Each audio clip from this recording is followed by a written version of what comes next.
Hi, everyone. Today I'm hanging out with Crystal Minkoff. You know her from The Real Housewives of Beverly Hills, where she made history as the first Asian American cast member. I talked to her about being a mum, having a mixed race family, and what it takes to be a successful businesswoman. We get into her struggles with her eating disorder and get advice on how to raise your children while navigating all the modern day pressures of social media, body image issues, and perfection culture. It's a really heartfelt, totally open interview, and I hope you guys love it.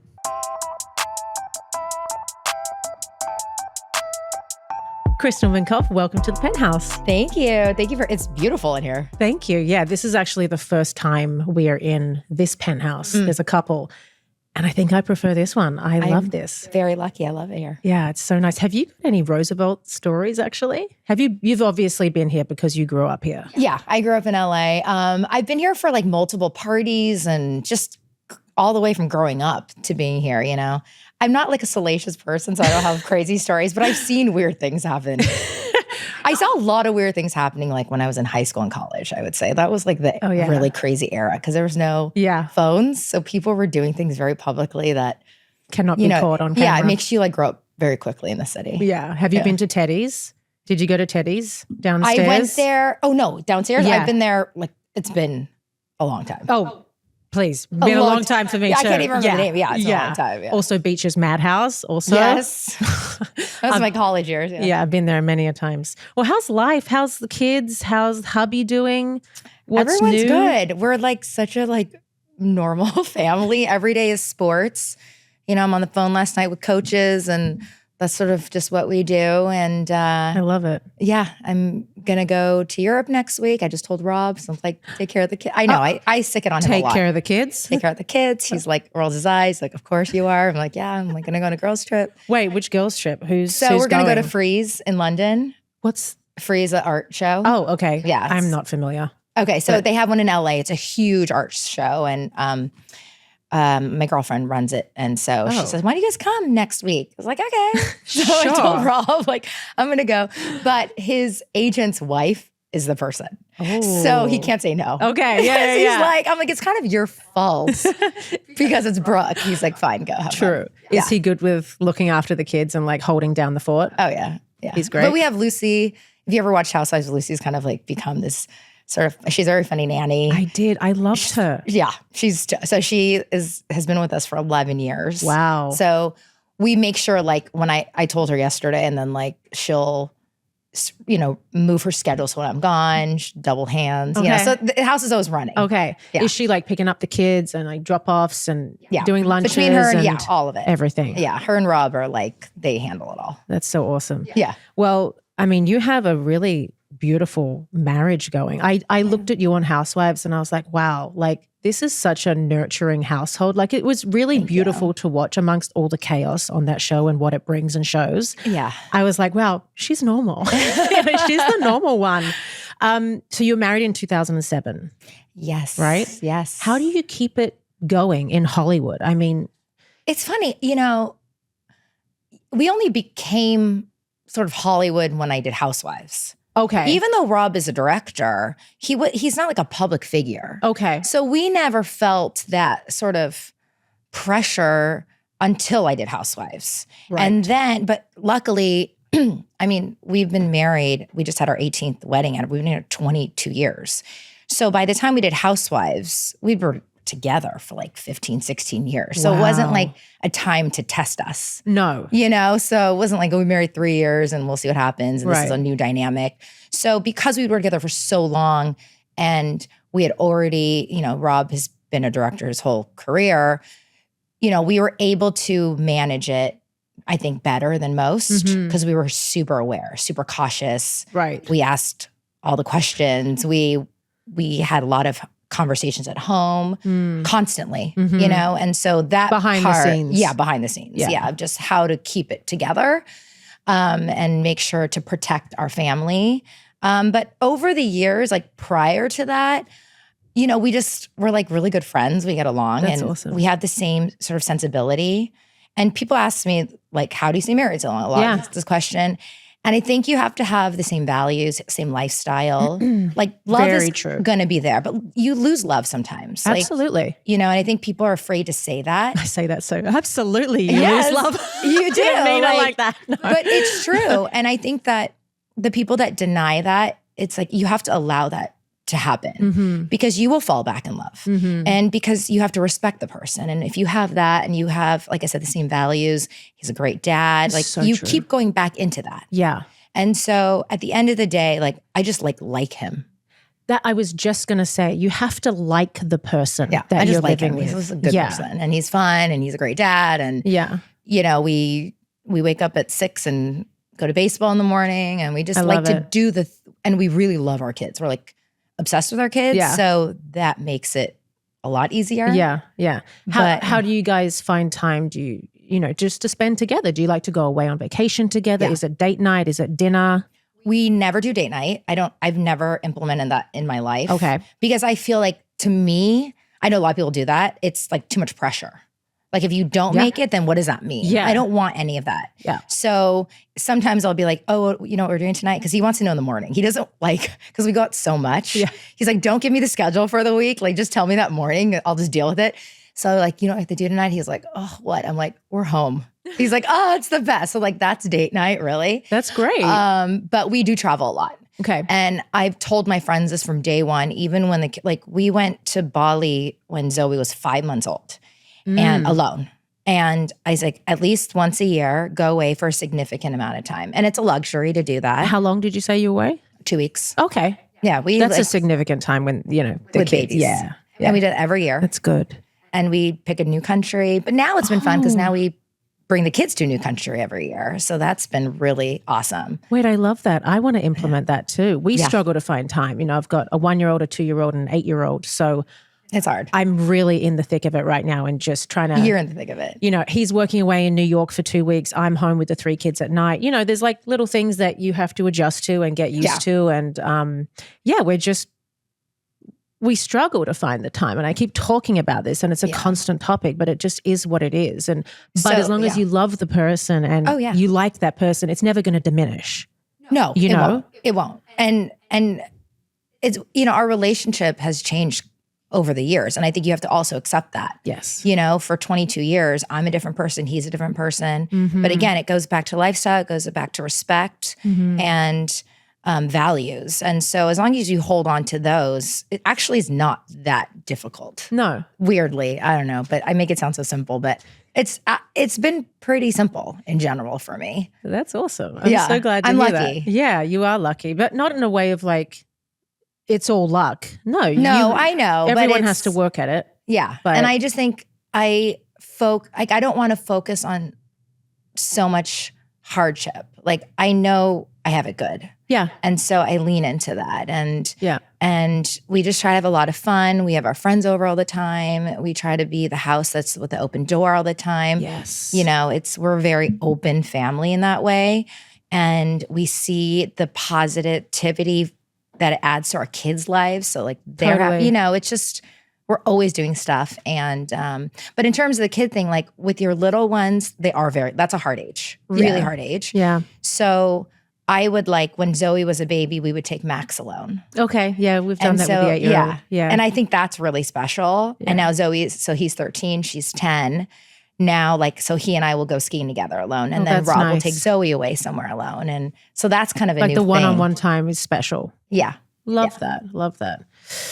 Well, I've heard you raise your children Chinese, American, and Jewish. Yeah. It's really, really cool. I'm like, how do you do that, number one? And how do you keep a good balance of that in the household? So that actually was pretty easy for us. You know, my parents, but most of my dad grew up in an era of China where it was during the revolution. So they didn't have religion. They removed it. Oh. So I didn't grow up with any religion. I went to Catholic school in LA just because it was like a good private school. My parents could afford that one. Okay. But so I always had understanding of religion academically, but I didn't have any. So and most of my friends actually were Jewish at this Catholic school, which is very LA, by the way. Yeah. I know people realize that, like, no matter what school, everyone's Jewish. So I grew up with a super Jewish community around me. And so meeting Rob wasn't kind of far off. Okay. So he loved that I was Chinese. He loved my family. He loved how tight, our culture is. Yeah. Every Sunday, we're in Monterey Park at dim sum with my family, and it's 2 giant tables of 15. I mean, 30 people every Sunday, no matter what. What's Monterey Park? So Monterey Park is East LA, Okay. where all the Taiwanese expats emigrated to in LA over the last 60 years. So my grandparents moved there, and it was it's like the home of Chinese people in LA. I did not know that. Yeah. So when I met Rob, it was like, he always knew it was like, a novelty to go eat in Monterey Park. But I'm like, no, you have to understand that when you're a part of my life and my family, it's every Sunday, no matter what, you show up. Unless you're on a film or whatever. Okay. And so he loved that consistency. It's really cool. And I love religion. I think it's great. I just didn't have it. So it never competed. Okay. So it's interesting. My son, who just had his bar mitzvah 2 weeks ago. Okay. I said this in my speech when we met with the rabbi. And again, for me, I'm like a foreigner still, no matter how many friends I have, I'm not Jewish. Right. But we sat there with his rabbi, and she goes, what I loved about what you said to me, Max, one day, and she shared the story with us that Max had said, it annoys me. People say, oh, you're half Jewish, half Chinese. And he said, no, I'm 100% Jewish and I'm 100% Chinese. You can be all of it at once. You don't have to split. That. Yes, it's beautiful. And my 13-year-old son is saying this. And I'm like, yes, and you could be 100% of everything. Your kids teach you so much. You just never know when. They do. The wild stuff that comes out of their mouth. So having a son like that who lives that, certainly, obviously it really kind of reflected how we absolutely presented it to him in our home. So, we do Chinese New Year. We light incense for our ancestors. We celebrate Jewish holidays. And our Jewish friends celebrate the Chinese New Year with us. We do, it's just a constant, blend that never has to compete. It's great because a lot of people would think that would absolutely compete against one another and butt heads, and we have to choose. And it doesn't have to. It's so great. Do you have any advice for all the multi-ethnic mothers out there? Yeah. Wow. I know it's a good one. I need advice. Maybe how to, how you've run your household. Yeah. I think it's, if I can be really honest and about this part, is that about the Jewish and Chinese thing. I remember when Rob and I were getting married, we talked about having kids. He said, would you be open for them to be Jewish? And I said, look, I'm not Jewish. And I know I'm the mom and this is sort of the standard things that, but I'm not going to drive him to Hebrew school. That's your job. It's not, and I'm not going to force you to take him to Chinese school. This is going to be your ownership. And I remember feeling is it weird that I have Jewish kids? And the point is that you have to allow yourself. It's sort of what I was talking about, falling out of love and falling back in love and knowing that dynamics will change. You have to allow yourself to have those feelings. Of course. Because you can process them and get to the other side of it. Right. So there's moments where I'm like, oh, is that weird? I'm like, it's okay that it's weird. And sometimes I'll say to Rob, is it weird that your kid looks Chinese? He goes, sometimes, yeah. I'm looking at a Chinese kid. I'm like, yeah. And so it's this kind of open conversation of accepting, right? And then you get through to the other side and then you embrace it and love it. And it's wow, look what we're doing in this world, in our little bubble. Absolutely. You're such good examples. Thank you. For your children, honestly.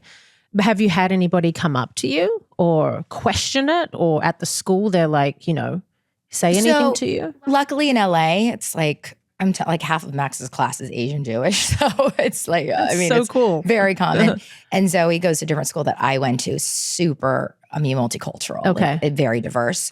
But I would say doing Housewives really exposed me to a different part of the world that wasn't so accepting of us. So I didn't realize I lived in a bubble in LA. I just felt very much secure who I am and comfortable and secure. And then doing Housewives, I received quite a bit of racist messages, calling my kids the K word, calling me the C word, it was rough. And so for me, it was I did not know how to handle it. I would like block a lot, delete a lot. Of course, then all of a sudden I would leave it up. And then, people who supported me would attack them. And then people got people fired. It was like that, in depth. It got really intense. And I think that, that really sort of shifted my perspective kind of forever about how I have to protect my kids too. It's so easy, the fluffy part of being like, yay, we're so multicultural, yay, we're this. But at the end of the day, there's still those people that don't want to see that. So it's trying to find balance in my home where we embrace it, but also have to be protective of them and making sure that they know how to handle those moments. Yeah. So luckily they haven't seen that, but they're not on social media. Good. I don't allow any of that. So, I mean, well, let's get into Housewives because I love the show, but now I'm not loving it so much because of all the hate that you got. How did you become a Real Housewife? Do you have to know somebody to get in there? Do you have to be an affluent couple in the community? What is it? So I think that, the show is about dynamics of the group. Okay. So if you have kind of a homogenized version of one person, that doesn't work, So I think they want someone, I got my first call March 2020. So 2 weeks after lockdown. Okay. From COVID. And the call I got was from Teddy Mellencamp. Okay. And I knew Teddy sort of through mommy group. Okay. We never were in it, but our friends, we have a lot of mutual friends. So she called me are you interested? And I remember sitting on my couch in the dark because I didn't want to turn the lights on because I didn't know if I could afford electricity anymore. There was no work, And she's like, are you interested? I knew right away what she was talking about. I was like, no. I'm hard no. Hard no. Who I am. I would not, add anything. And she's like, they've been watching you on social media. They're really interested. And I was like, I don't know. And I said, I don't think so. And then I hung up the phone and I said, oh my God, Teddy called me to Rob. And he goes, for what? I'm like, Housewives. He's like, oh, are you gonna take the call? I'm like, no, why? And he goes, you're never gonna get it.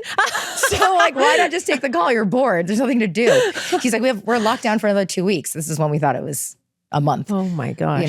And then that's funny though. You're never gonna get it. Rob's a director and he's like, do you know how hard it is to get cast on anything? Especially a number one hit show. And he's like, I watched Housewives. And he's like, it's so not you, it's not our family. But why don't you take the call so you can just find out how it works, just for fun. Yeah. Okay. So then I take a call and we talk for an hour. And then she's like, love you. With Teddy? No, this was with casting. Casting. So there's iterations of how it worked, you casting. Mine was, I think, very different. I think most people go in to NBC or something and have a meeting. Okay. Mine was COVID. So everything was phone calls and Zoom. Easy. Yeah. So I'm like, okay, I'm my pajamas, Love that. Still dark in my house. And so I would take a call and then they're like, great, we love you. Let's get on another call soon. And then I'm like, I tell Rob, oh God, they want to call me again. He goes, I need to tell them I'm not doing it. He goes, you're never going to get it. Don't worry. And then a month later, they call me okay, so do you want to get on a Zoom? And this same story happened for 6 months. And I think that's actually also not normal. I think they pick people quicker, but they weren't sure if people were going to be able to film yet at the time. Do you think that they had a lot of other people they were talking to? Or? So she told me they called 400 to 600 people every season. But that's the initial call, just basic, hello, how are you? I thought you were going to say 4 to 6 people. No, 4 to 6 is when you get down to the final filming at the house. They do a full day and then they cut it up and then show the network. So it started whittling down. It was that. And then 60 people and then 30 on Zoom. I remember just kept asking because I am a student and I need to know every detail. So I'm how many people are there? I asked all these crazy. But all these people living in Beverly Hills and they're just choosing rich housewives or what? I think, well, no one lives in Beverly Hills. A handful, I guess. But I think it's just across LA. Okay. Originally the idea is Beverly Hills, but you can't really. It's more Los Angeles. I think it's 15 years now. It's LA. Yeah.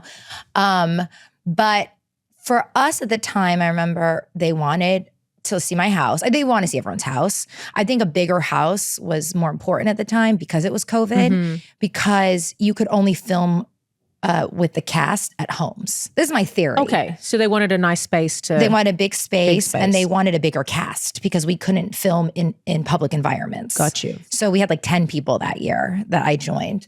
But fast forward, I mean, it was a long story, but I got a call that summer from Kathy Hilton. And I knew Kathy for like, at that time, 15, 16 years. Nice. And she said, you know, I've been talking to them. They wanted me for 10 years because her sisters were on it. And if you do it, I'll do it. Ooh. I remember lying in bed. She calls you, by the way, she calls you at like 2 a.m. It's never like a normal hour. But, I love her you know, for that. whatever. It's COVID. It's like, Kathy we're all Hilton. nocturnal at that point. It's Kathy, you know.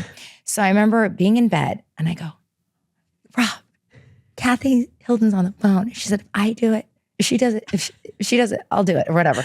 And he goes, well, it's good enough for Kathy Hilton. It's good enough for you. I'm like, you know, I just remember being so panicked and just not sure. Just not, you know, I need a lot of time for things. I don't jump. Because it's a first. life change. It's a big life change. So I was like, okay. So I hang up. And this didn't happen for another 2 months where they officially asked me. So this was the part where I'm like a student. I love to like research and stuff. So I started inviting my friends over, having, you know, round tables. What are the pros? What are the cons? You know, why am I doing this? And it was You crazy. did your And research. Yes, I did my research. We called RHOBH agents, and in his agency was Brandy, and this is crazy. I don't know. This was the mess, but this was the season after Brandy and Had left. and Denise Richards, that whole mess. Oh, They had the same agent. That was crazy. Yeah, which I thought was really crazy. So that agent was in my husband's agency. Okay. And so I talked to him, and I just never on Zoom, and he goes, do not do this show. Of course. Yeah. Do not do this show. We're like, it will ruin your life. We're like, okay. God. And then I think the thing that really pushed me over the edge was to do it was at the time, this was the peak of anti-Asian hate crimes. And I remember calling the casting director or maybe it was the producer at this time, because it was down to the last few people. And I said, tell me the ethnicities of the people that you're talking to. And he's like, there's a black woman, you know, there's a white woman, there's 2, you know. I goes, is there anyone Asian? He goes, no, you're it. And I was like, It's okay. you. And I just remember feeling I had some just massive responsibility to do the show. And when they asked me, I was like, I first said, I don't know. And then it was a Zoom with 30 people from NBC. And they're like, that's not what we expected. I was like, I need a day. You need a day. I need a day. Yeah. Even though I had 8 months, I need a day. But yeah, I remember feeling like I had to do it. I had to do it for that reason.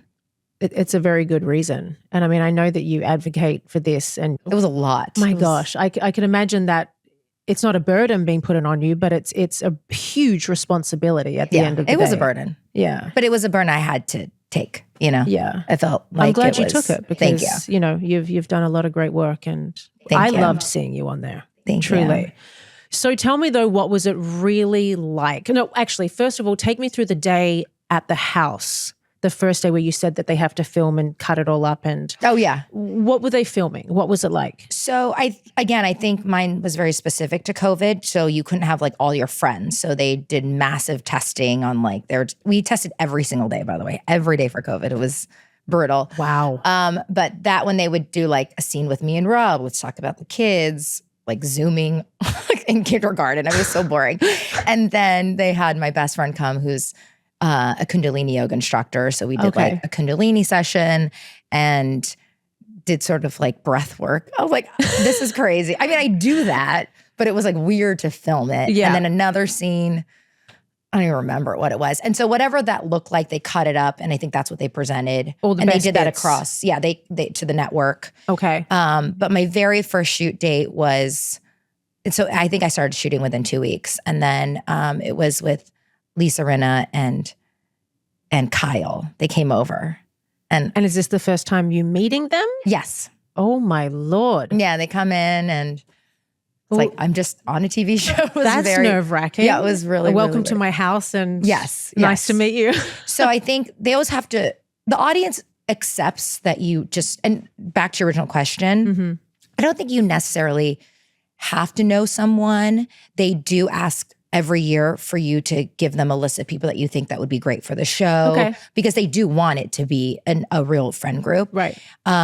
And I did it with Kathy. So I knew Kathy. They brought Kyle and like, oh, you're friends with my sister. And the audience just immediately accepts that like you're part of the group. And that's okay. And that took me a minute like for them to be like, it's okay. Like, you know everybody. I'm like, oh, okay, I'll just pretend like I know everybody. Yeah. But I did have Kathy there.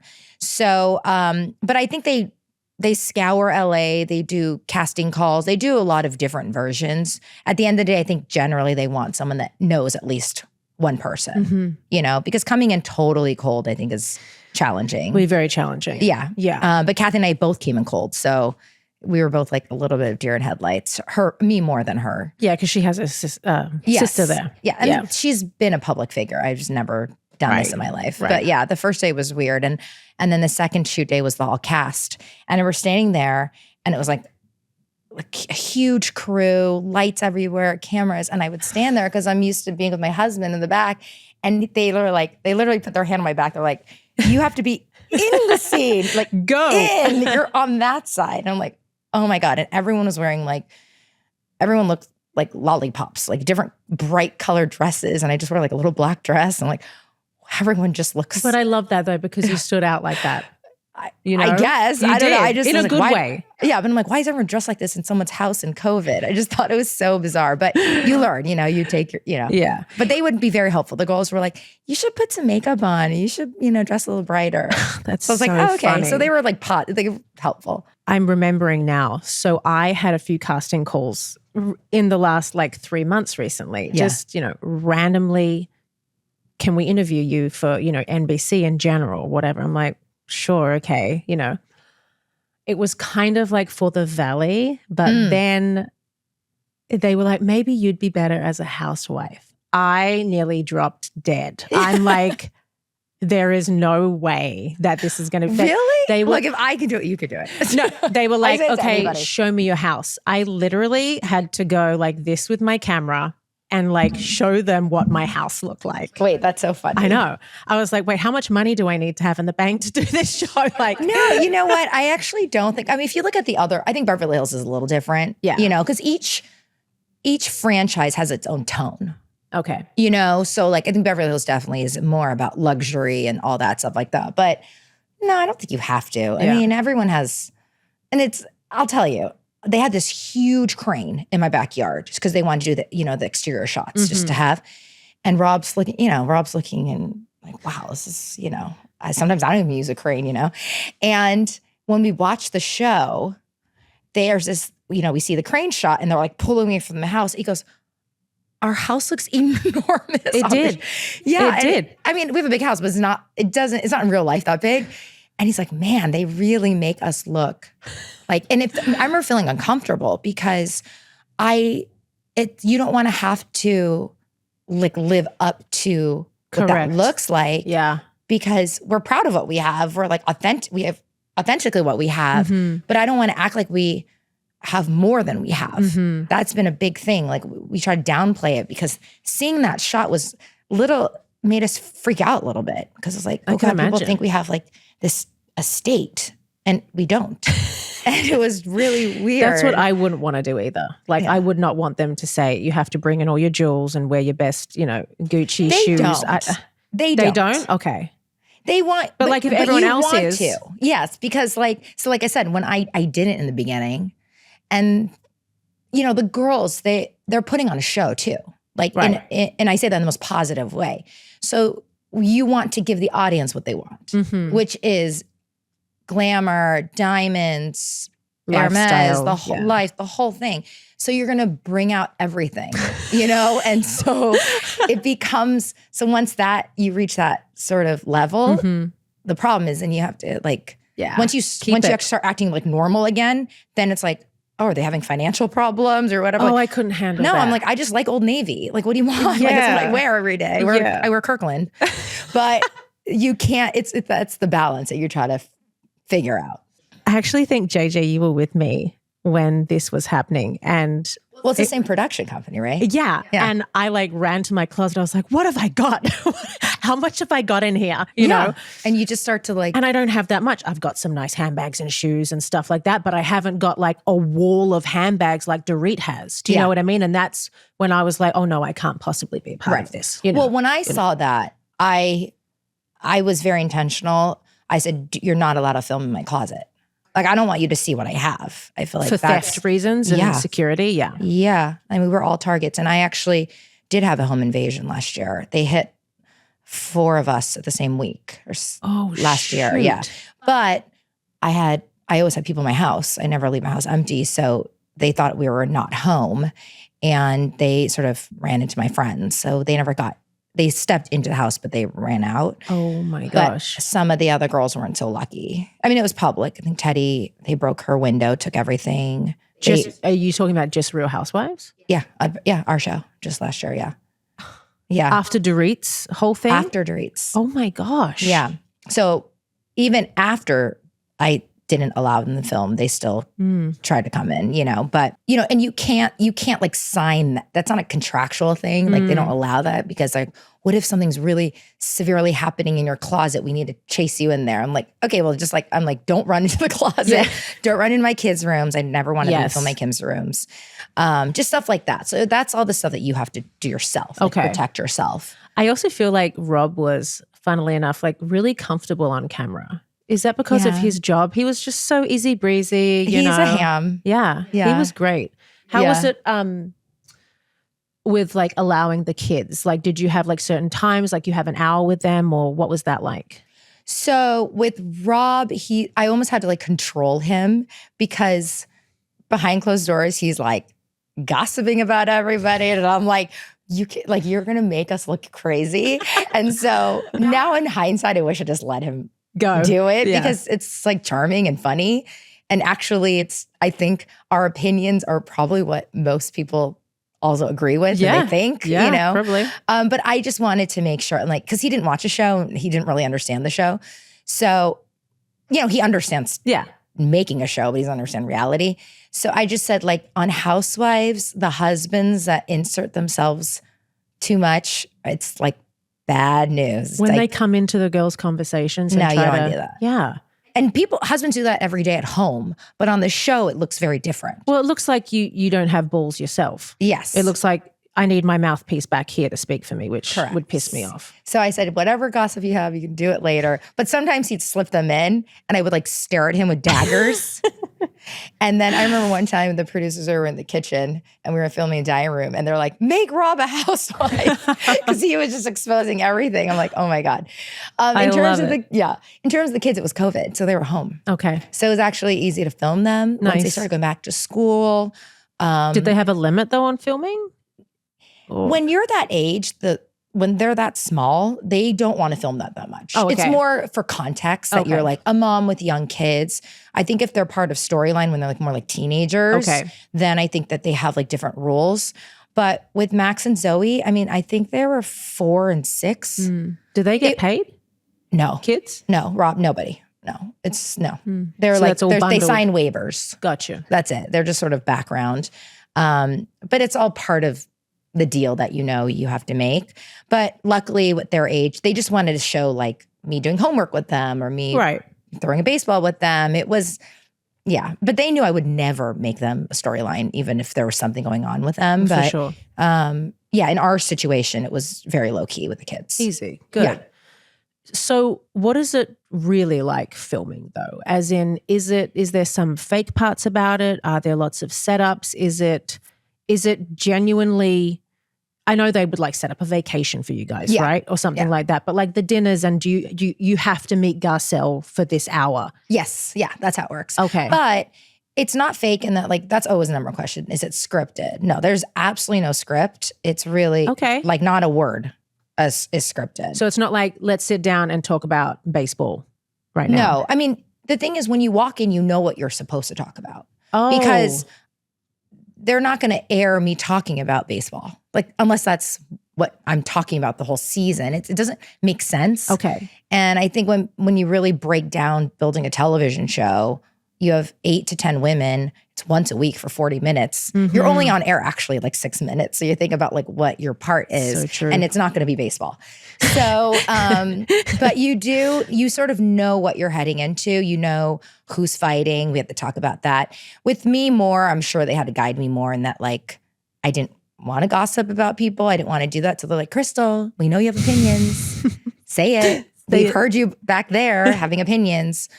So then you're like, okay. And you have to just grunt it. And you're just like, do it. This is how I feel about this person. And you're like, like it's out. But it's scary. not, it's very scary. But you know, they are very encouraging of just being honest. Right. Like you don't need to create anything. You don't need to fake anything. Your very strong opinion is plenty. Okay. And so that's really what it was. So there's nothing fake about it, but it is not natural to have lunch and dinners with the same group of 8 people for 5 days a week for 4 months. That's not normal. Right.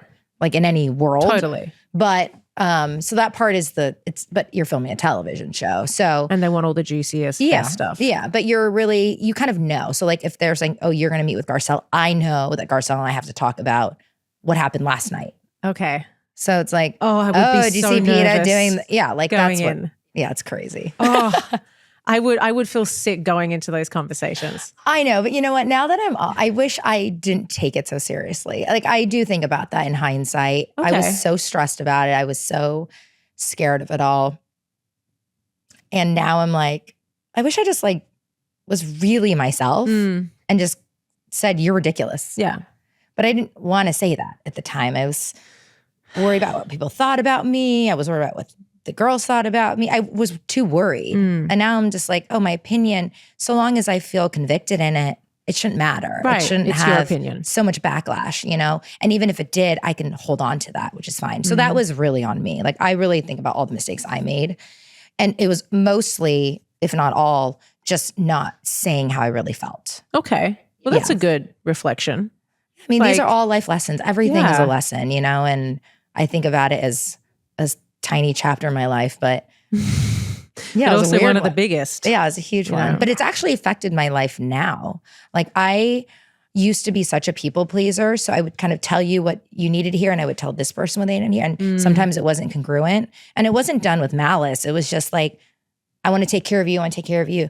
Now I'm telling you, whenever I'm like, I go through it daily with my friends who are having conflict. If I think you did something wrong, I tell you that and I tell her that. Yeah. And my stories are never changing because when you're on Housewives, they are going to clock in a little box when you lie, when you don't. And again, it's not, and they make you look like a liar. You're not lying. It's just like, it's hard to be that honest.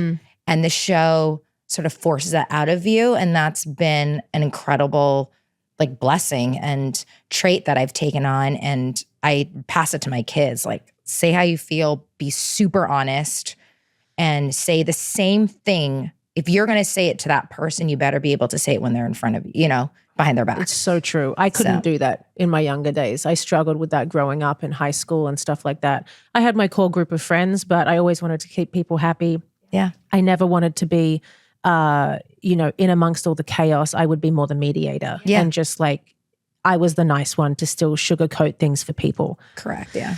It comes from a really good place. It does. You know? It does. Yeah. Yes. And I always felt like, but when you do this show, it doesn't read that way. It reads flip-floppy, wishy-washy, Liar, manipulative. It reads really incorrectly than what actually how it would play out, because you would never see, you know, you talking to your friend behind closed doors. Totally.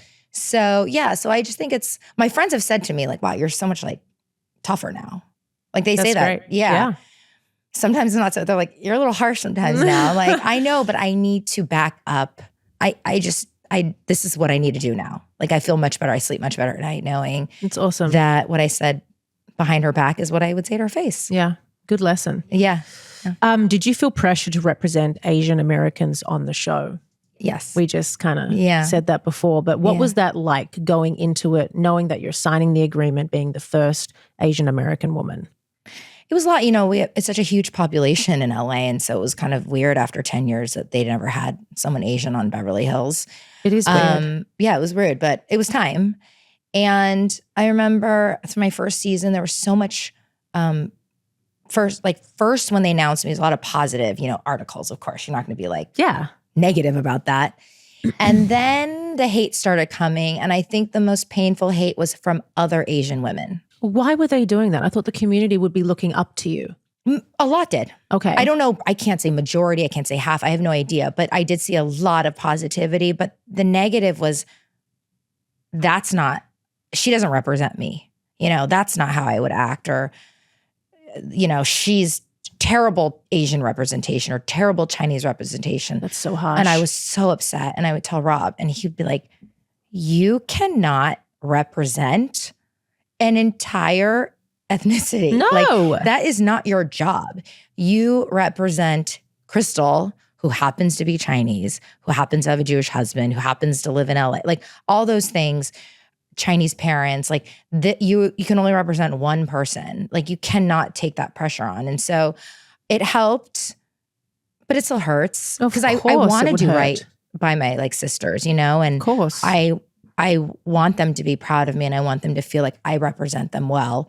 But just like anything, and he's right, I cannot represent everybody. That's too big of a burden to carry. Yeah, but it was crazy. It was a lot. But I found when you're on this platform, you tend to connect with the very few other Asian people in media, on reality. There's literally a handful. Yeah.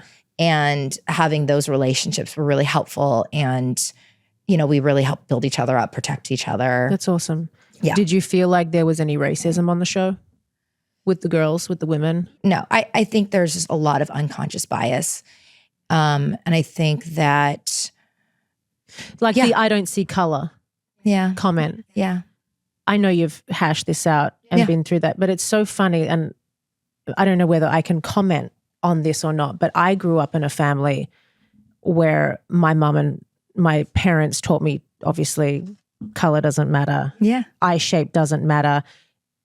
You love everybody for who they are, not what they look like. I grew up in that household. I'm so proud of that. So when was it Sutton? Yeah. Who said that? Yeah. It's my third day of shooting. Oh, yeah. It was tough. It was hard because I don't know whether I would have said that too. I look at you as a human. I look at her as a human. I look at him as a human. Do you know what I mean? So maybe I would have said that comment, but I wouldn't have wanted to mean that to you. Totally. And I think Am I making sense? 100%. And I'm married to someone white, so I understand it's a very sensitive conversation to have. Yeah. And there's a lot of nuance to it. And it's an eggshell type of conversation. Yeah. For me, and I don't know, I can't, it's been so long when we filmed that, but I have to imagine that I had this conversation of I understand what that means, not seeing color. I get. Right. A human is a human type of thing. 100%. It also was an extremely heightened time during BLM and anti-Asian hate. I mean, this is mid-2020, Yeah. So that part was part of it. It was we were all sort of on the pendulum on the other direction. But this was an era of really having serious conversations. My whole thing was, let's have an open one. And I think I said this to her, and I think I said this to the whole cast at some point. Just because I'm not white, just because I'm Asian, doesn't mean I don't deal with my own inherent biases and too. And that's what I wouldn't have thought about. Yes. That wouldn't have And I think that's hard as a white person to say. Right. So, but I think it's I need to say that to allow people to know that you can be safe in this conversation with me. See, if you didn't say that, if you had said that to me, I would now know that comment is almost damaging. Do you know what I mean? That means something to you. But to me, I'm just I see everybody the same. I am not racist at all. You know what I mean? Right. That's what I gathered what she was trying to say to you, but I understand your side of it. Yeah. Completely now. I think it was just a very fearful-based conversation. Yeah. She looked terrified. It was terrifying. And I was really sort of in my headspace about how I felt about it. And I actually think that's sort of the beauty of a show like this. That was a real conversation, and a conversation that many people were having, including in my real life of my friends. it was a tough one. I mean, that really shifted friendships at that era. Were they your friends were like on we were Team Crystal with this? Or no, I'm saying like I was having conversations with my friends about race, about this exact topic that was just like because of BLM and because of all this stuff. Right. And my friends were like, I don't see color. I'm like, well, we would have outside arguments about this. And so I think that conversation really represented what was happening in the real world. And so though it was really tough to have, we had 2 spotlights on us. It was tough on her. It was tough on me. I think back and like, son actually called me yesterday morning and we're like, wow, like we can't believe, we literally talked about it yesterday, which is so crazy 5 years later, that, we went through that. But I think that it helped people have these conversations. Absolutely. I loved watching that because I was like, if I was in her shoes and I said that, I wouldn't have thought twice about it. But unless you had said that to me, I now fully understand why you would feel that way. And I understand why someone would say that. Yeah. I know it comes from a good place. Of course. It was just really about like, how do we now use new language? Yes. That makes other people feel more seen. Mm-hmm. Yeah. And not homogenized and not, put under the rug. I think that was really what the conversation was hopefully supposed to be, but it got dramatic. As it does. As Housewives does. And it is what it is, I heard that you don't like watching yourself or you haven't watched the show. Is that true? So I've watched, no, you have to watch it. They send it to you 2 days before. So you don't have any time. The episode? Yeah. Each episode, each week. Interesting. Because they don't want us all calling and trying to edit stuff? Yeah, they don't want that. So we aired on a Wednesday and I get it Monday. And oh my God. There was many episodes I've never watched. And those are the ones where I felt like I was under attack or fighting someone, or I just didn't like how I was attacking someone. I just don't like that. But you need it sort of for context. It's brutal. So the minute I got it, if I was driving anything, I would play it and I would pull over and I would just alone. Yeah. It was a whole thing. Like I watched it alone and then I would send it to Rob after and he'd watch it alone. Ooh. Yeah. And so, but I remember one night he watched it on TV, like live, and it was so horrible. I was like crying and he's laughing. Oh. He was like, oh my God, this is ridiculous. Such a man show thing. that you did. Yeah. I'm like, Rob, I look insane. Oh, and he's like, oh, it's so funny. And so he was really a good balance because he's like, who cares? Next week, it's someone else is going to look crazy. Yeah, true. But it's when you're in it, oh man, it feels like the whole world is closing in on you. We're twins. I would feel exactly the same. It's so rough. I would hate to be watching that. Do you regret anything that you've done on the show? Is there one thing that sticks out that you're like, I wish I could take that back? Yeah. Like I said, I think it's just really not being more vocal about my feelings. Okay. Because I think my feelings are pretty balanced. I think I have like a good sort of broader picture of things. Mm-hmm. And but the things I don't regret are just really trying to hurt anybody. I know so much. Like we all know a lot about each other more than anyone has ever seen. And at the end of the day, I think I praise the cast that I was on because people protect each other. Yeah. Well, that's the thing. You would always see people bring up things, oh, well, you didn't say that off camera to me the other week, and be like that. And I'm like, that would be so confusing for me. If like we had a conversation off camera, then they come here to talk to me and it's a completely different tune. Yeah. That would piss me off. Yeah. And I don't know if I could cope with that. Yeah. I mean, that happens sort of that moments of that. And that's really where you feel blindsided and really feel that changes sort of your dynamic with your friendship with someone or how you're getting to know them. But I would say that happens infrequently. Okay. But when it happens, it's incredibly painful and impactful. And blinding. Yes, horrible. But I would say majority, everyone's pretty protective. Okay. What about the editing of the show? Because I know you can get bad edits from, me being on reality TV for so many years too. Like, do you have any say in anything? Nothing. No. You're like, wait, I said this to this person. Like, can we cut that? No. And by the way, if you do that, they're definitely going to air it. So don't do that. They would air you saying that? Can we cut it? No, they would just make sure that, because if it was such a big deal to you, that means it's like there's probably legs to that story. So like they're gonna like the Bravo thing. like don't do that or else it's gonna go on air no matter what. What is that? I wasn't fully up. I knew that obviously. That was before me though. That was the year before I did the show. But it was Denise who said Bravo, like meaning I don't want any of this to air. So it's like she's breaking the fourth wall, but then they ended up using that. And that kind of shifted how that really just shifted Housewives in general. It became like a fourth wall show. And that you really can't hide from that. But what is saying 3 Bravos? I think for her, she had heard that was a way to like stop filming. That was like, we can edit. Like if I'm saying right now, like, can you cut this right? I think that was her signal, or she's done. Like, yeah, but I for some reason I remember she told a story that she had heard that if she said that was the signal that like, take this out. That became like the biggest thing. Yeah, it was huge. And I remember watching, I was like, whoa, this is crazy. Yeah. And I can see that if I was filming with that season, I'd be like, why are you saying that? Like that becomes the show. Like, right. Why are you screaming Bravo? I know. It's like, this is so random. Why are you saying that? Yeah, so if you don't want it to air, then, well, the problem, she was saying it to have the other girls stop talking, not her. Mm-hmm. Like she wasn't trying to edit herself. Oh, okay. She was like saying like, I don't want you guys to go down this path.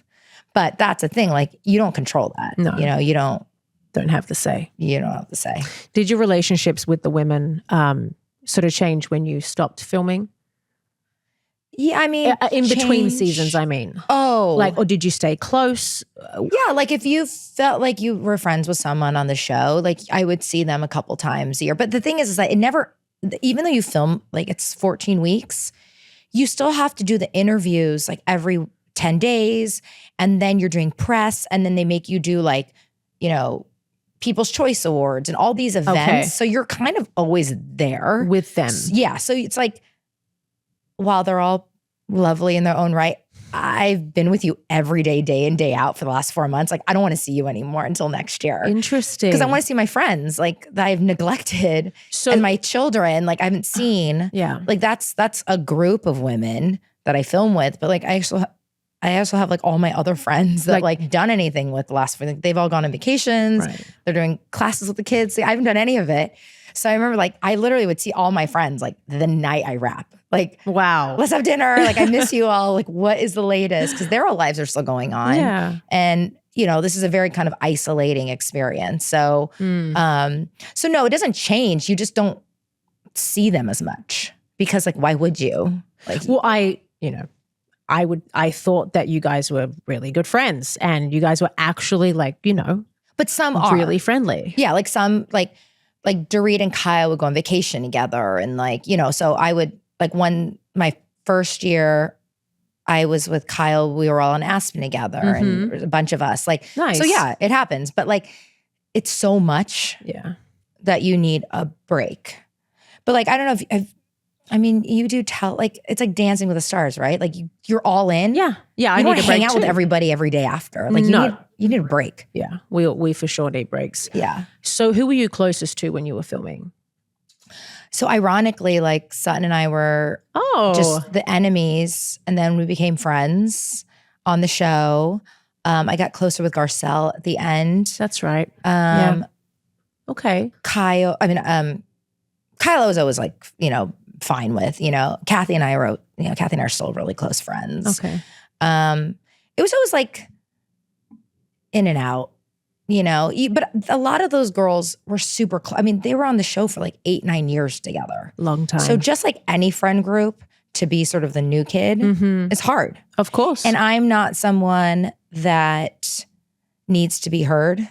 Like, I don't care. I know how I feel. I'm very internal. So, like, yeah. So I think it was like, they were like, Crystal, like, say something. I'm like, why? For what? I don't know. You guys have said everything already. You know, like, I don't, you know, and obviously it's a show, so that's why I have never said I'm very good at being a housewife. But what are they saying to you, like, in your ear? Like, they come whisper, say something now? Or how does... Yeah, they're like, Crystal, like, what's your opinion? Oh, okay. So they're very public about it. They don't air those moments, like those little sections. Okay. But, like, it was like in a positive way. Like, get me more involved. Yeah. But it's hard. It's hard to just suddenly, like, say your opinion because it feels very judgmental. It feels, and I'm brand new. Especially when you're new and you don't know them that well. It's like, how can I have an opinion on this person if I'm just joined? Right. And I have no history with you. Yeah. But that's why it takes time. Sort of like probably my third season, I felt much more comfortable talking. For sure. But yeah, it's weird. I don't say that word. I have the same descriptor. It's always weird. So why did you quit? What was the moment for you? What was the reason? So what happened? I didn't quit. They let me go. Okay. But it was kind of came to an end. It felt like we had more of a conversation towards the end of what do you think this next year is going to look like? And, I have a pretty consistent life. Like I don't, it's, like I said, at this point I'm married to Rob for what feels like 100 years. But he would say it only feels like 99. He says that. It was just like, what's going on? And like, just nothing really. Like every day I'm like a normal mom and I just didn't feel comfortable creating anything. Okay. Or exaggerating anything. So they're kind of prying to see what you've got coming up and going on. And and it felt very mutual. Like, okay, this was really good and that's stay a nice friendly. Send off. Yeah. Like a mutual thing. It's not like you were dying to keep going or. No, also because every year I question whether it was right for me because it's so, you just have to jump in another year of fighting with people. Yeah. And that's really challenging. And being judged on TV. Or if you have some big story that's happened in your life, you sort of could use that as your pathway for the year. Okay. As opposed to fighting with someone else. You're just more exposing what's going on. I didn't have anything like that. And after 4 years, you're like, I'm not going to do that. Right. So where are we now? And I'm not someone who's like going to pick the lane of fighting with everybody. That's not me. So it just felt like the chapter was done, That feels good. Yeah. Nice. And then I did watch What Happens Live after. I came out this week on my podcast, Humble Brag, that they offered me a different show. Oh. Yeah. And we passed. Okay. So it's like, it's very friendly. Would you go back though if they asked you? I'm kind of a never say never right now. A year ago, I said no. But, doing Humble Brag with Cynthia, she stopped for 2 years. She came back as a friend. I think it's her 12th year doing it. Wow. How does that work with it's crazy. the friend of a friend? Like, so they get a contract that you have to come in so many times or? Yes. I think every friend contract is slightly different, whether it's like you have to film X amount of days or I think with Cynthia, it's more, she has to come to all cast events. Okay. Yeah. But she's kind of in the middle of like friend and full-time because usually friends don't host cast trips. Okay. She does. Oh. But I also think because she's an OG, 12 years, you're one of the only people that have been there that long. Yeah. So I think she's sort of grandfathered in no matter what position she's in as like almost like a full-time. But the thing with full-time, no matter what, is that you have to show family life. And she doesn't want to. Her daughter's 25. Like she doesn't have that. Okay. So this is like the perfect place for her to be like with the girls, with her friends. Right. So much history. So when I see that, I'm like, wow, like what a fun. She comes back to LA after she films the night before. She's all bubbly. And I'm like, why are you not on the floor crying? She's like, I'm a friend. Like it's so easy. I'm like, okay, this is the right gig. Maybe we could do friends. Yeah, So, but yeah, right now I just feel like I love my podcast. I'm a little more settled. My kid Max is in middle school. It's a little bit of a heightened time for him. You wouldn't want to expose. I don't. And he's really wouldn't want that right now. Yeah. But maybe one day. People come back years later, and I just have to have something to say at that time. We need to have something. Yeah, I don't have anything something major. Yeah, I don't have anything right now. So okay, well, let's switch topics into something a little more serious. Okay. You've spoken bravely about your struggles with an eating disorder. What pushed you to be so public and open about this? Because it is so personal, so deep-rooted. How and why did you become public with this? So it actually happened very early, my first season, that same trip I was with Sutton, fighting about that. And it was on the heels of she was returning a coat to my room. Oh, that's right. The coat thing. And she happened to just by chance, I was naked. I was coming out of the shower. And it became this whole thing of me being naked, and it sort of veered off into a direction that it really shouldn't have. But I sort of had to explain why it was such a severe moment for me, because I have had an eating disorder since I was 11 years old, and I have body dysmorphia. And I was one of the reasons why I almost did not do the show was because I didn't want people to make fun of me and how I looked. That was probably my primary reason not to do it. Gosh, you're so beautiful. Though. It's so funny. Like you're a gorgeous thank woman. you, but it's really like, it's just, it doesn't really matter what you look like. It's what is in your head. Yeah. And it was just very scary. And so a lot of times when you really watch me when I'm really silent, it's because I'm fidgeting of like, how's my body look? Or, just stuff like I am just in my head all the time about it. And so when the girls were just coming after me of like, I don't get it. We're on a girls trip, which by the way, they know they shouldn't say that because it's not a girls, it's a cast trip as we're filming a show. Yeah. But you cover it as some like girls trip. I'm like, I don't want you guys to see me naked because this show, a lot of other franchises, girls run around dancing around naked. I'm not that girl. Yeah. I have young kids at home. I'm very private. And I'm like, I just need you to know I suffer from body dysmorphia and I have been bulimic since I was 11. This is a major problem. Yeah. And I think that was glossed over a little bit. Kind of, they thought it was a weird excuse. I'm like, okay, well, maybe now, they thought you were kind of joking a little bit, like, or lying. I don't know. But either way, it was just a moment that it came out. And I remember I came home, I told Rob that I said it. He goes, wow, like you said that on camera? I was like, yeah. And like, there's no going back here. There's no going back. No. And so that's really what it was. You can't go back. No. And you can't erase it. No. It's such a huge part of somebody's identity too. Yeah. I have struggled with bulimia too in the past. I haven't been diagnosed with anything like body dysmorphia, but I think maybe some of that probably played into it as well because being a ballerina since I was like 4 years old, having to, I don't know how yours started or what it stemmed from, but I think mine was just literally being in the dance industry and constantly having to look at yourself in the mirror 24/7, having to fit into the sizes of everybody else. And with ballet at the time, ballet is a whole, other ball game. It is like you are a stick or you're nothing at all. You have to be extremely thin with it. Mine's, when I look back, my bulimia didn't start until I was like probably 19 or 20 or something. Not when I was young girl, but I feel like the seeds were planted so young. Yeah.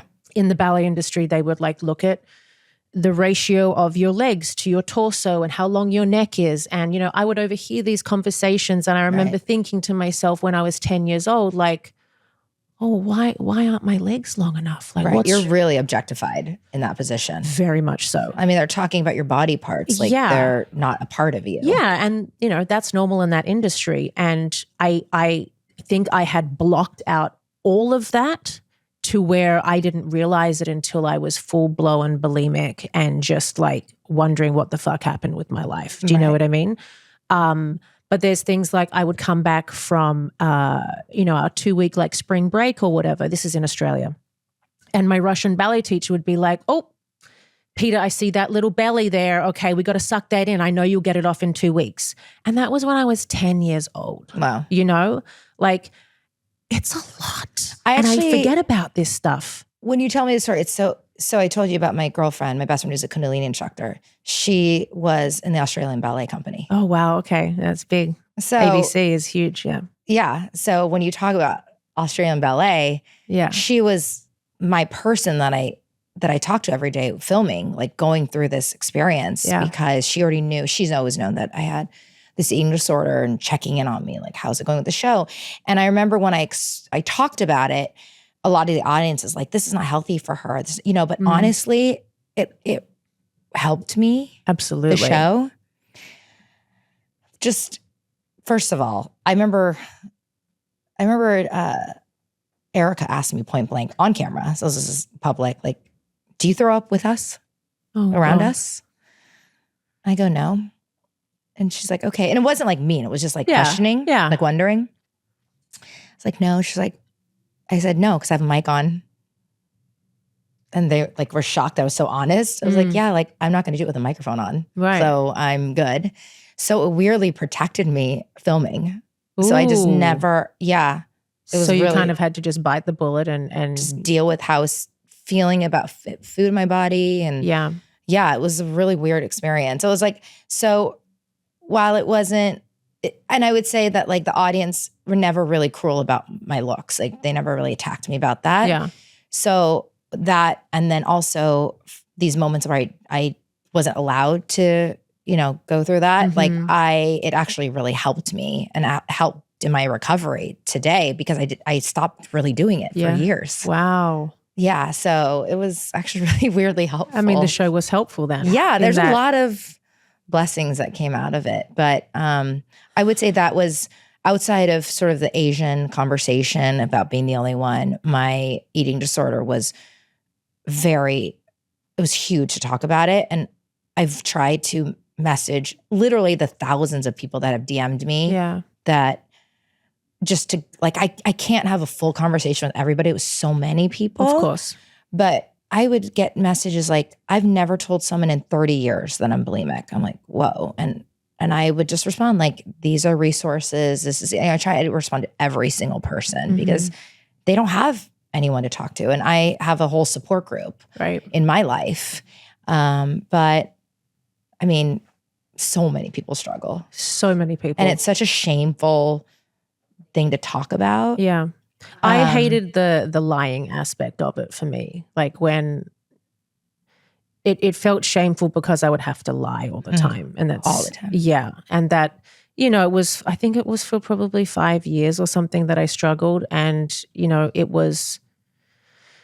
it just became debilitating to have to deal with it all the time. And when I sort of noticed things about my body that were maybe like failing, like my skin, I would have major eczema on myself, like I had to really reel it in. And when, my mom started to notice and, So how long did it last for you? 5 years. 5 years. Yeah. Around that 5-6 years or something. But I think I didn't go through therapy or anything, which maybe I should have, but I kind of just snapped myself out of it. I don't know. It was just like, I met Max. I fell in love with him. I was just like, I can't be possibly doing this. This has got to go out of my life. Like this is now like, and I would never admit that I had a problem. I would never, like the first 3 years or whatever, I'd be like, everyone does this. Like it's fine.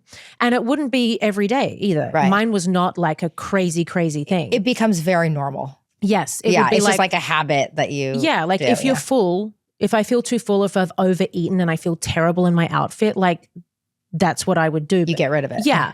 Which then scared me because I was like, holy shit, like I can't do this every time I feel full. Like this is crazy. It wasn't an everyday thing for me, but it was something that really scared me. And I ultimately thought like, what the fuck am I doing? For me, it was 6 times a day. It was a lot. Wow. It was peak. I would say like high school, college peaked.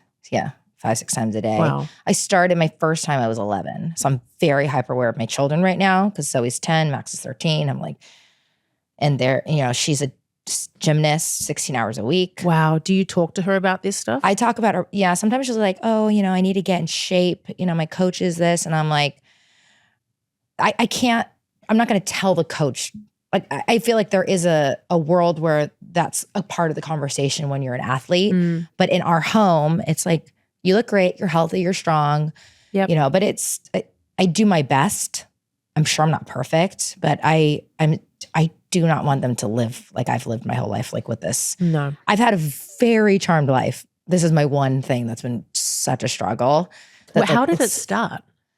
I think it's really, I grew up, I'm 42, so it was like the era of 17 magazine, Chrissy Turlington, all those girls, and everyone was so pretty and white and blonde, and everyone just was I just looked different, and were you bullied or anything about your weight? I blocked it out, but I probably was. I was chubby. I was a chubby kid for sure. Okay. And I just felt, I wasn't not popular. I wasn't like this kind of outcast. I was not an outcast. Yeah. But I looked different. I knew I was different. And like I just think like all kids struggle with that. You know, you want to fit in. And I would just look at these. I was obsessed with those magazines, just like every single magazine. And, you know, they have all the question, you know. Yeah. Like, and I even bought like health magazines. I just wanted to look like that. Mm-hmm. So I've told this story before, but I remember at school, it was during like health or, you know, class, they showed a video and it was an anti-eating disorder video. Oh, okay. But I learned how to do it on the video. Like they were showing how kids, shit. they've eliminated this video actually soon after, because I think they were finding out that kids were like learning how to do things. So they were teaching how to buy medications that induced vomiting. I mean, it was a crazy video. Wow. And so I learned and I started that day after school. At school, actually. I am dumbfounded. I'll never forget it. I will never forget it. And the first time I tried, it didn't work. It was like so hard. And I just kept at it. And I just fully became bulimic by the time I was like probably 13. And then I stayed bulimic for a very long time. And then I got pregnant. And I stopped cold turkey because it was suddenly like my body was a temple shifted for my child, you know? And for years I stopped and then I kind of sent back into it. It's for me, it's like, I will always say I'm recovering. I'm always finding different avenues to stay away from it. Mm-hmm. But it's my one. It's your one thing. My one major thing in my life. Yeah. And it's like, and I don't want to burden anybody about it. It's a very private thing. I talk about it publicly because I know everyone who's out there doesn't talk about it publicly. Yeah. There's so many people that struggle. So many people, but it's a very isolating experience. Yeah. And I'll, you know, get through it, but it's definitely affected me physically. Do you feel like you struggle to this day though? Or you feel like you kind of have a good grip on things right now? I have a good grip on things, I would say. Like I said, since the show. Right. Yeah. Yeah. I've had a better body image since the show. Okay. Which is, I thought it would turn me the other direction. Like comparing all the women, everyone's so much prettier, everyone's so much skinnier. Actually, no, I felt very much like, okay, I can hang, I'm okay. Yeah. And it's really given me a lot more confidence, which is, and everybody's trigger is different. So like, I can't say that like, if you're confident, you'll stop. Because I've had a lot of confidence in my life. I know like who I am, where I stand. I know like I was an athlete. I've had a lot of positive stuff in my life. So it's not like if you have this, you can eliminate that. Right. But I would say that it helped me personally. But yeah, I would say get a hold of it.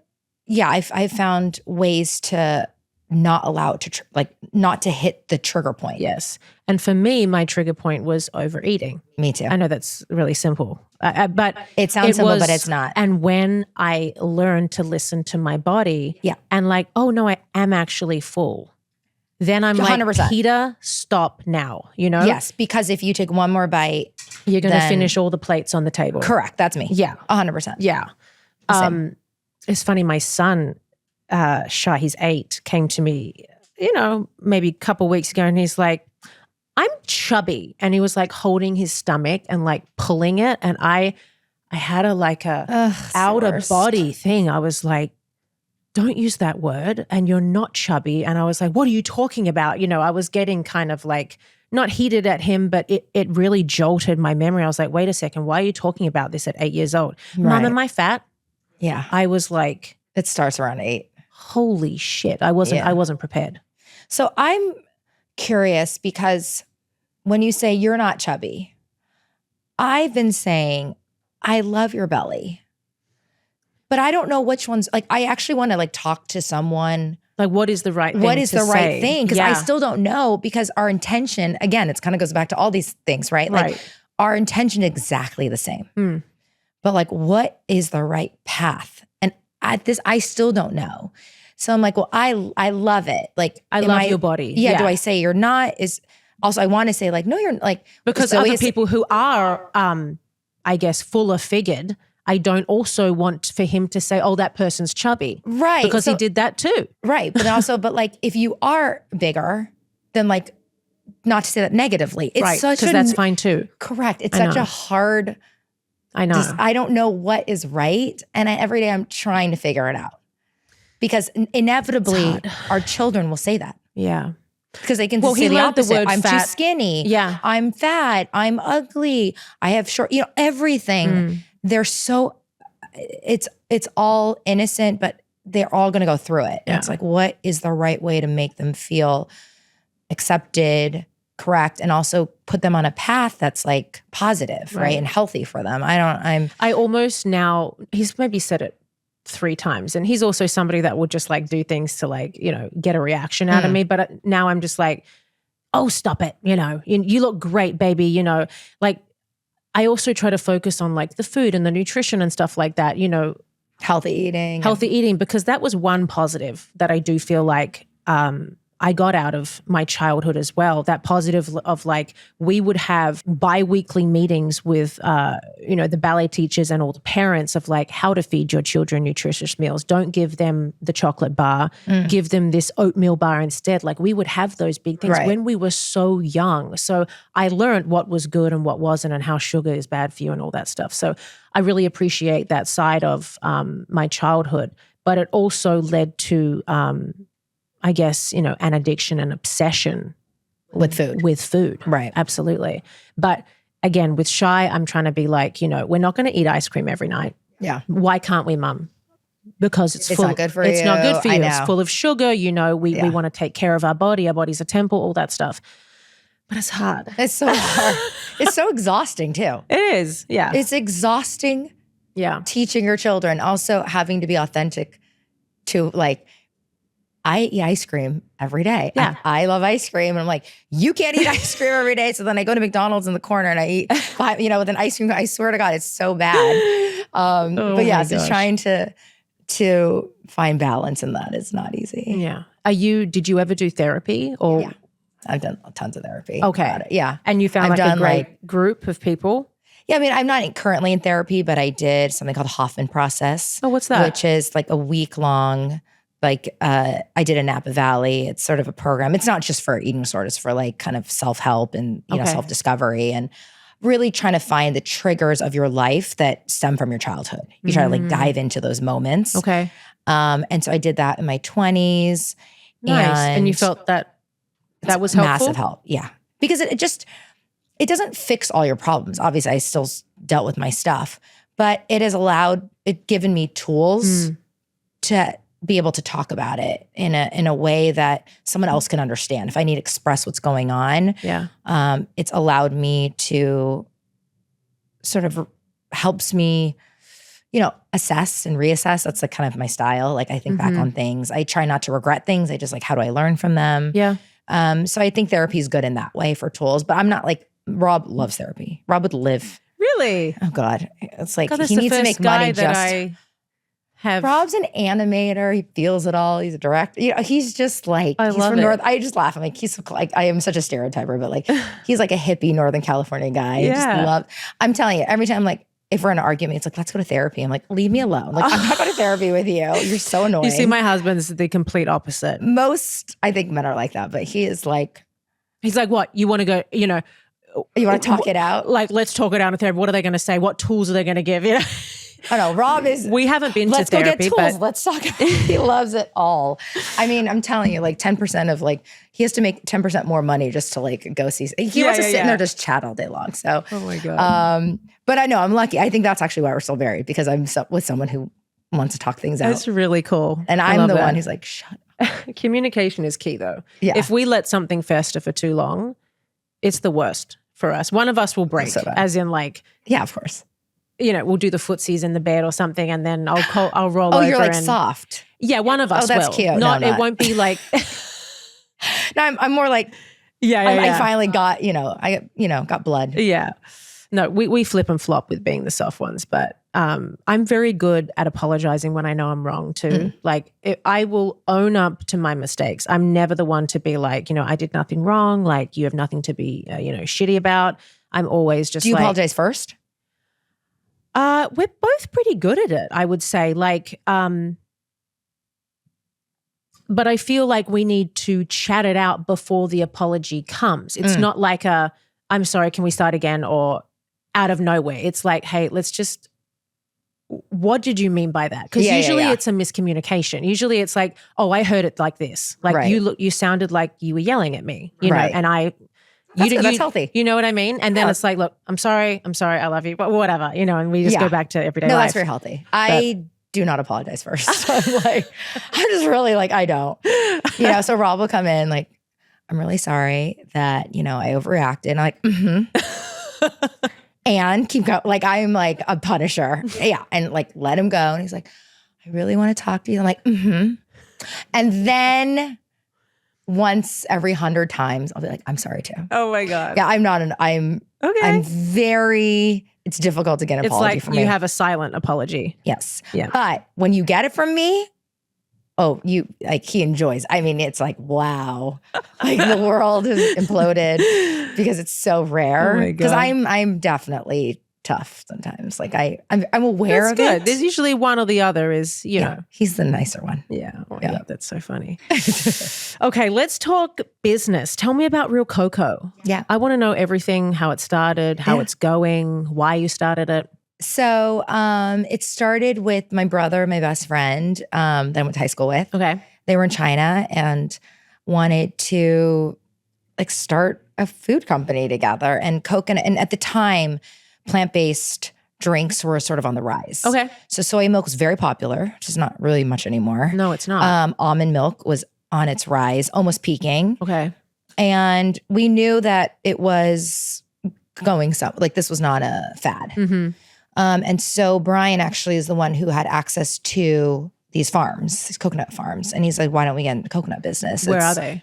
In Vietnam and Thailand. Oh. And, you know, coconuts are the most sustainable plant-based milk in the world. And so he's like, I'm going to go meet with these farmers. And we actually started bottling and shipping it to China.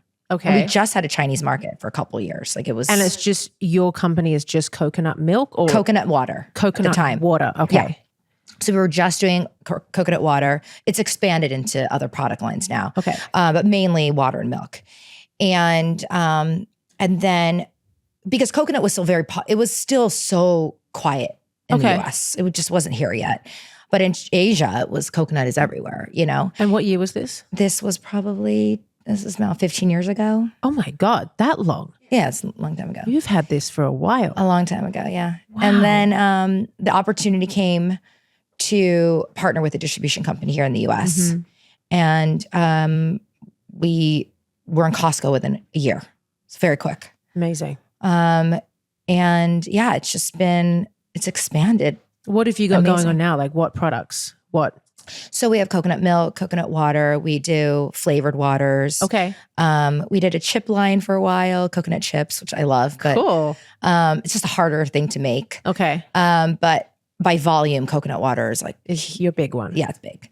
And then, but throughout the years, it's actually part of my healing of my eating disorder. Yeah. Because my relationship with food was so intense, and I just kind of hated food. Yet I had this company and that I co-founded, and I was like, it just didn't make sense. And so I wanted to love food. I wanted to be able to be authentically someone that was like, I could talk about food in a whole way and be, you know, and so I went to culinary school.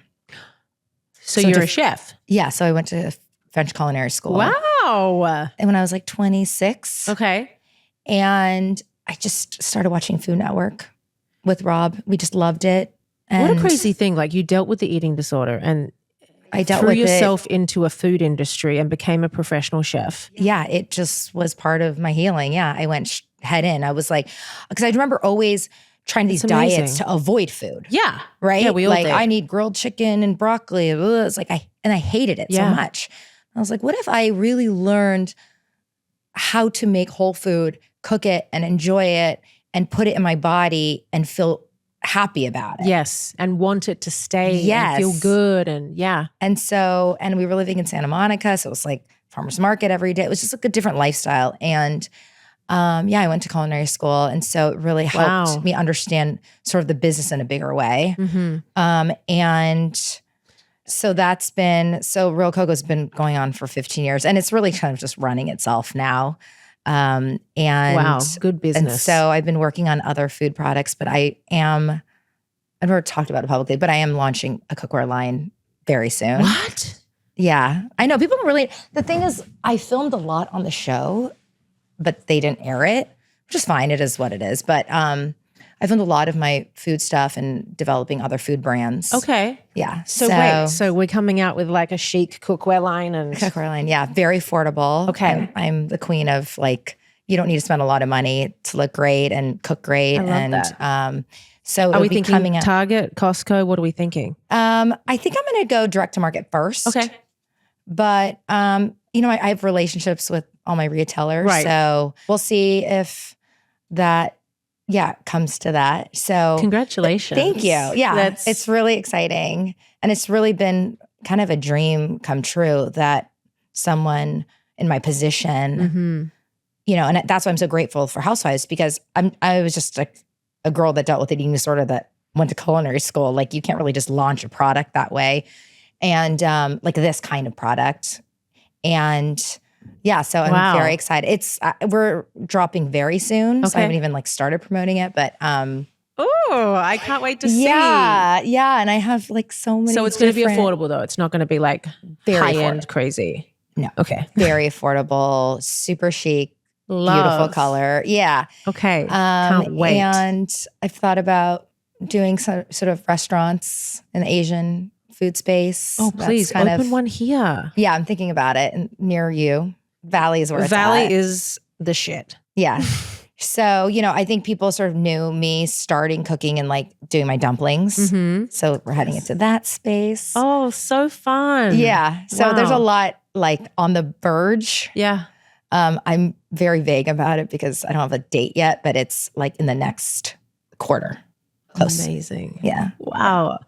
Congratulations again. Wow, that's huge. I mean, just from your background, knowing that you're just diving headfirst and it's so cool. Yeah, it's awesome. It's so super cool. healing for me. Absolutely. Like just on a personal level. And it's not really like the story to be told. Yeah. But it's really just my own personal story that like I can't believe. Like I just did the photo shoot last week for the boxes. I was like, wow, I can't believe. Yeah. Look how far you've come. Yeah. Yeah. What's been the most rewarding part of building the brand from the ground up? Just that it's been me. Yeah. I've done it myself. And I think that that's something I do some speaking, very rare, but when I choose to, I talk about being Asian and, we're taught to be in the background, to work hard, to do well, but not make waves and not necessarily, we don't need a seat at the table. You just do the work. And I think now it's like, the gift I've been given is to help spread the word that it's okay. It's okay to put on lashes and a dress and say, I deserve to be here. Yeah. My opinion and my voice matters just as much as yours. And that's been like such a empowering thing. And I can pass it on to my kids and especially Zoe. And especially your daughter. Yeah, that it's just, and I remember my mom called me when I started filming and the Asian hate crimes were really at its peak. It was when people were, they attacked like the nail salon. Yes, I remember that. And my mom and Marshall, her partner, they like locked themselves in their house for a couple weeks. And she called me like crying, like, please don't do the show. You're gonna have a target on your back. I'm like, I'm actually filming. Like, I don't know what to do. It was like, crying, please, like you're going to get hurt. And it was like such a like fork in the road for me of like, I'm either going to stay this way that like I was taught that every other Asian person has been taught to hide, or I'm going to be very loud and speak up and take that risk. And I feel like taking risks has opened up so many doors for me and has given me so much back. And I would say that's been like, the most rewarding. the best part. Wow. Yeah. So cool. So cool to hear your story. Yeah, thanks. I love it. I love it. What's your go-to comfort food when you're having a tough day? I make a lot of ramen. Oh, I love ramen. Like noodle soups. I made it right before I got here first. Yeah, Max, I love he's it. home. Okay. Always put ginger no matter what soup you're making. Okay. Whether it's chicken noodle or anything. I gotta a piece of remember ginger. that. It's good for immunity and tastes good. Yeah. Okay. That's how I grew up eating every day. My mom would always make some kind of Chinese noodle soup, whether it's glass noodle, any noodle soup, fish head soup to chicken to pork. Now, do you make like is it considered healthy food?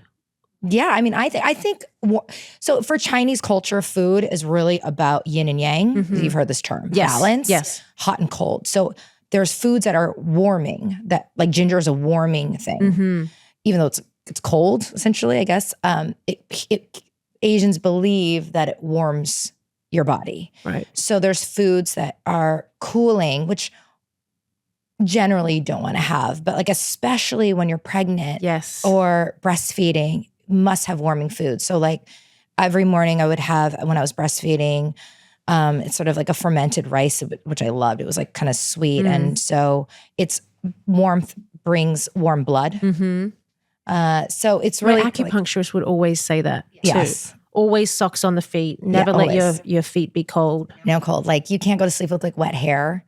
Yes. And it's like the idea is like kind of Western culture. It's like you'll get sick. It's really not like just getting a cold. It actually brings coldness inside your body. So for anyone listening, I'm sure you have a lot of pregnant women, moms. So in Chinese culture, it's called 坐月子, which is like right after you have a baby, you sit. 坐 sit, is a month. Okay, so 坐月子. And you're not supposed to like leave your bed for a month. It's pretty extreme and like it's hard, but if you're, it's really great. Yeah. But they believe when your body opens up, right? You have a baby, everything opens, your skin, your pores, and actually it's an opportunity to reset, like when you're born. So this is when you don't, like when you shower, like you never like stand outside and be cold because you're putting cold in. But if you were sort of someone who was sickly before, had issues, they believe it's your opportunity to now bring warmth and start over. I so love like that. For anyone who's like pregnant or whatever, this is like your chance. Yeah. And your body seals in 30 days. I do feel like though, I felt like that's what happens with like the hormone regulation as well. And just like your body does reset. Like there's things that I couldn't eat and drink anymore after my body reset. Yeah. And things that I would love pre-pregnancy and after that, I didn't need them in my diet anymore. Like vinegar. I was a huge vinegar fiend. Oh, interesting. Oh, balsamic vinegar on everything from steak to my lettuce to everything. And now you don't care for it? Now I don't need it. It's very strange, but I would have it every single day. But it's like my body reset that whatever that was. It does. It's just an important time to not ignore. Yeah. Take the opportunity. And even if you think it's fluffy, like it's only 30 days. Just try it. Yeah. I wish I could have rested more. I went straight back to work most of the time and I wish that I had the opportunity to have that time to myself and off. But for me, it was, keep the bills getting paid, like let's go. Sure. And you have to do what you have to do. Yeah. Yeah. Tell me about Humble Brag. So I had talked about doing this podcast when I was on Housewives. Okay. And actually with some people like internally at Housewives, like producers and stuff. And I just wasn't like ready. I was a little nervous because while you're filming, it's like I knew that they'd want me to talk about what was happening. And I just was like, I was like, I didn't need more of that show. Right. I needed less. So I just sort of waited until I was ready. And I remember someone said like, you're actually what the show is supposed to look like. Your life is really like that, but you can't really show it on the show. Like you can't show your friends and your lifestyle because that's not really what the show is. It's really about conflict and resolution amongst this group. Right. So, but they're like, oh, but you do so many fun things. Like that should be a different outlet for you. So I thought about doing a show on my own. And then I was like, you know what? I'm really better with someone else. Like I'm kind of like, I have a lot of friends. I'm a girl's girl. But I knew at the end of the day, I had to think about my audience. Okay. And I knew people wanted to know about Housewives and adjacent things like that. But someone I really connected with was Cynthia Bailey over the years. And while I really like a lot of the Housewives, I just felt like she was such a real person and a normal person and was always very transparent with me. Okay. And I just called her one day and I said, I'm thinking about doing this podcast. And she tells this story like, oh, great. Like she thought I was like calling her to give her, like ask her to who come on? I think like, who do you think would be a good co-host? Oh. So she's like, okay. And I'm like, yeah, and I'm looking for a co-host. She's like, okay. And I'm like, I mean you. And she's like, oh, like Cynthia takes at least an extra minute to get somewhere. Okay. And this is what I love about her. She's just such a like normal, real person and full of humility. And I just wanted someone who really understood what I was going through. And I could share fun stories with, because I always see her in LA. She would do all the LA stuff, but she's not from LA. Okay. And so I knew she'd be a perfect balance. But at the end of the day, I just trust her. And we were like, let's try it. Let's do this together. And we never, ever anticipated that we've come this far. So big. Yeah. Yeah. Like it's great. Where and do you film it? So we film in the Valley. Okay. And she flies in because her daughter lives in LA. Okay. So she flies in a couple times a month. Wow. So we really work on her schedule. And I would say like we're now hitting our 1 year this month. And so we're going to do some more remote. But really, I think the charm of our show is being together and just kind of gossiping about what happened that week. Yeah. The whole concept was, you're listening over the wall of the backyard of two girlfriends gossiping. Love that. So that's such a great idea. That was it. But like under the umbrella that we all have the same stories and struggles with the same as other moms in the world, but our friends happen to randomly be a celebrity here and there. LA is like its own weird bubble. And so that's sort of the backdrop of what we talk about, because I think people are interested, but like, what is it really like in LA? What are these moms like that, it's like mommy group. You see. I don't do mommy groups. You don't? No. Oh my God, I'm so into it. I love all that stuff. I love it. I'm obsessed with like that. I want to say I just don't have time for mommy group, whatever. But you didn't. Like, I did. I had all the time in the world. Yeah. And so like I drive maybe 50, 70 miles a day for sports. I go to my kids everywhere. Yeah. And I love it. I love it so much. I can't wait to be a stay-at-home mom. Truly. Awesome. Like, I'm not saying you're just a stay-at-home mom. Obviously, no, but you I pretty much have multiple businesses, but I'm saying like I can't wait for the day where I'm like, oh, I'm good. I got this amount of money in the bank. I'm just going to do the kids. I can't wait. Yeah. Well, I mean, Rob's older than me. He's 20 years older. 20 years? Yeah. Rob's 20 years old. I know he looks a lot. Wow. It's a little weird because now I'm like, now we're kind of looking similar. Like, at first I was like, oh, okay. Like I look good. And I'm like, yo, where's your wrinkle? Like it's weird. What creams is he using? What is he on? Let me tell you, this man is like, I've washed my face. I'm like, he's like, when I showered and the water fell on my face, like he's literally does nothing.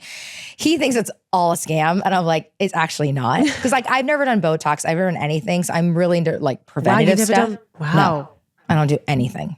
Zero. Wow. You look great. Well, I'm not old. No, I know that. I'm but saying like usually people like, of our age have completely done their whole face. In my mind, I feel like people in their 40s don't do stuff yet. No? They do? I started Botox when I was 34. 34. See, like Babe, I had most of my friends when they're 23, 24, they had begun. Is that early? Yes. Here it is. Yeah. I could not believe it. We have really bad sun here too. Yeah.